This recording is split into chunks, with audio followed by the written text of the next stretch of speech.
Well, school autonomy refers to, I guess, the shifting of responsibilities and decision-making to schools away from centralised and regional authorities and bureaucracies.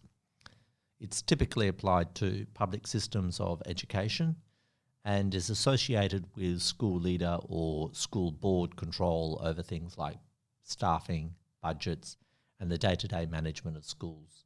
And in some jurisdictions, I guess, control over curriculum. Schools, it must be remembered, are never fully autonomous because the local exercise of decision-making typically occurs within a framework of state policies, procedures, and systems of accountability. And in fact, when we think about the work of school leaders, we can see that they're often expected to exercise their autonomy using state-endorsed expertise, such as corporate management. And it's for that reason that school autonomy is often associated with the use of business language, business knowledge, and business practices. So the corporatisation of schools. Now, because each school system has a complex institutional history and set of arrangements, what we notice is that school autonomy, although being a global trend, it differs across jurisdictions. And therefore, it's more accurate to speak about school autonomies rather than a single school autonomy. While the term school autonomy was infrequently used as far back as the 1970s, there is a long history of policies and programs across the world that resemble the current school autonomy reform trend, in which responsibility is devolved to the local level.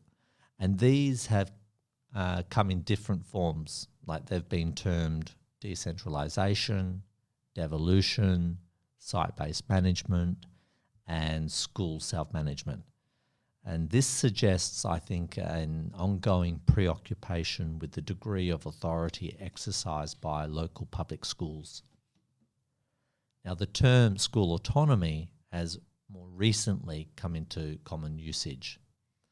And in the mid-2000s, the Organisation of Economic Cooperation and Development, or the OECD, used the term school autonomy to identify what they say is a trend in education policies and programs, and has since that time advocated for increased school autonomy.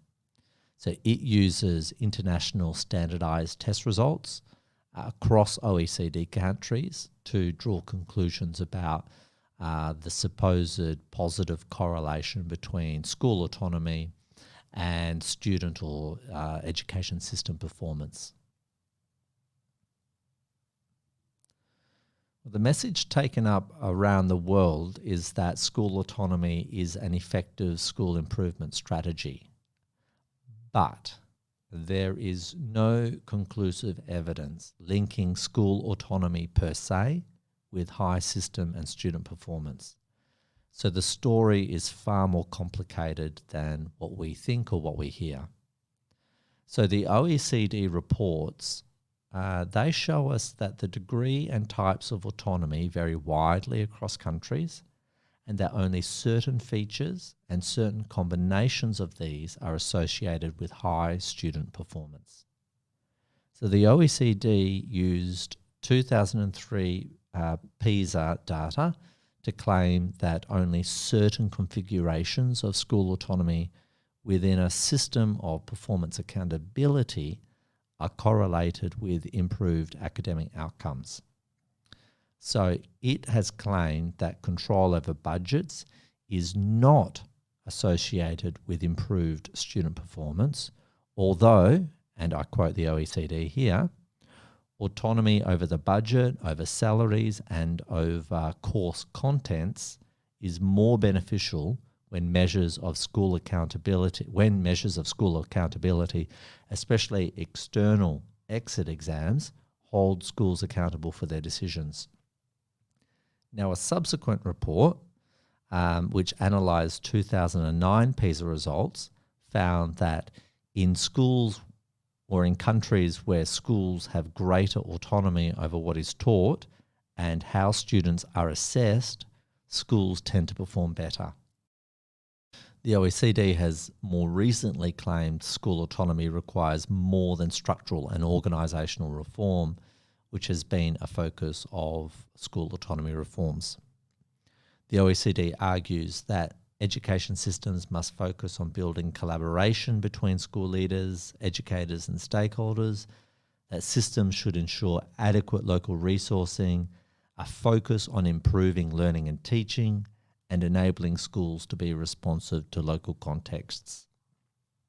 When we think about the Australian context, where public school principals have more decision-making power over staffing, resource allocation and day-to-day management of schools than ever before, research has not found evidence of improved academic outcomes resulting from autonomy reforms.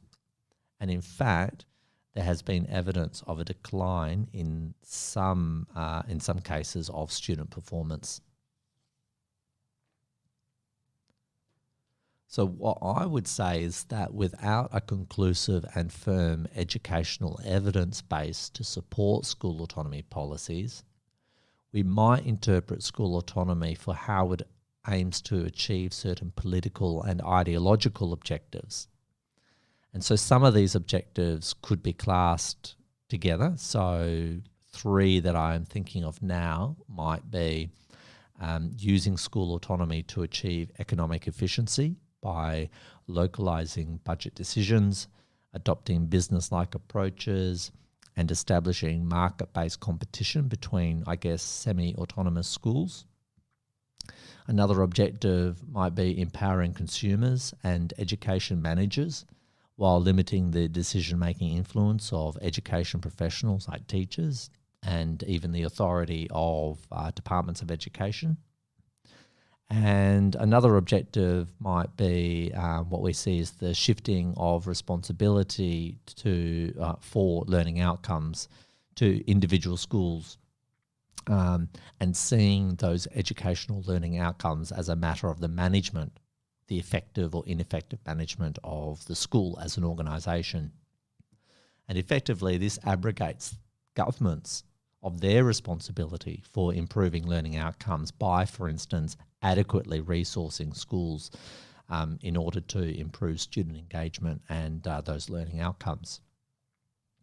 So I see that there is a growing concern about these non-educational purposes of school autonomy and an acknowledgement that the potential educational benefits of school autonomy can't be realised if there is little attention to how local decision-making links to improved pedagogy and curriculum choices, which we know are key in-school drivers of improved learning outcomes. While many principals have undoubtedly welcomed the power to shape their school, its vision and its culture, they also report an escalation of administrative and reporting workload, and this often takes them away from curriculum and pedagogical leadership, which is probably needed more now than ever before. So this is exacerbated by a reduction in funding and centralised support. Departments of education in many cases have been corporatised, downsized and dismantled alongside school autonomy reforms. And this raises issues for principal wellbeing, principal support and principal development. And these are important and I think ongoing issues around the sustainability and effectiveness of increased school autonomy. So our research calls for a nuanced understanding of the experiences and effects of the autonomies enacted in schools, especially from an equity perspective. We identify that autonomy and its effects are different depending upon the experience of the principal, the levels and types of disadvantage students experience, the size, type, context and geographic location of schools. And when these factors intersect with limited funding and resources, rather than school autonomy reforms empowering schools, students and their communities, as is often claimed, such reforms can in fact exacerbate educational inequality for many groups of students.